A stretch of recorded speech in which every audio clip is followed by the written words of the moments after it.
Hello. हाँ hello बोल गे। हाँ बाबू फोनवा काहे ना उठा रही है?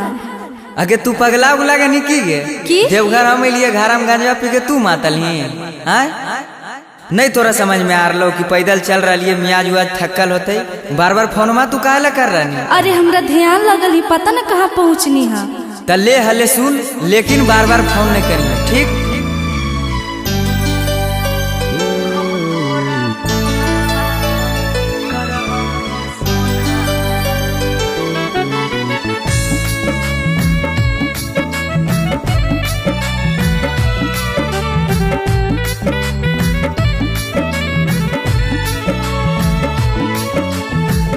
मिक्स बाय शिवम सुमन।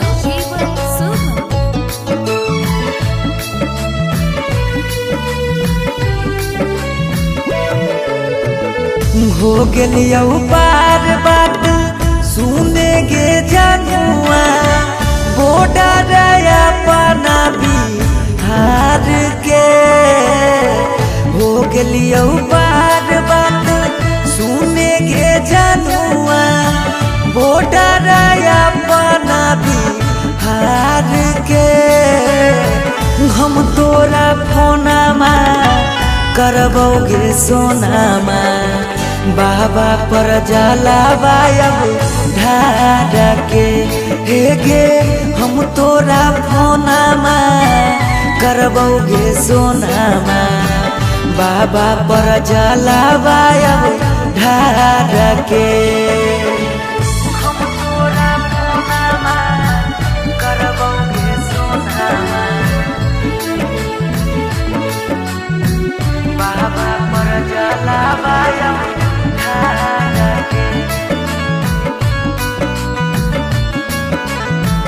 हम तोरा फोनमा करबोगे सोनामा बाबा पर जलावा ढार के। मनमा में लेके अइयो हम एगो चाहगे बाबा से मांगबो करेले तोरे से बियागे। बाबा से मांगबो करेले तोरे से बियागे। मनमा में लेके अइयो हम एगो चाहगे बाबा से मांगबो करेले तोरे से बियागे। सुनो हखिन राजी सबके गे बाबा भगत आइल दारा बार के। सुनो हखिन राजी सबके गे बाबा भगत आइल दारा बार के। हम तोरा फोनमा करबोगे सोनामा बाबा पर जलावा ढार के। हे गे हम तोरा फोनमा करबोगे सोनामा बाबा पर जलावा ढार के। हम तोरा फोनमा करबोगे सोनामा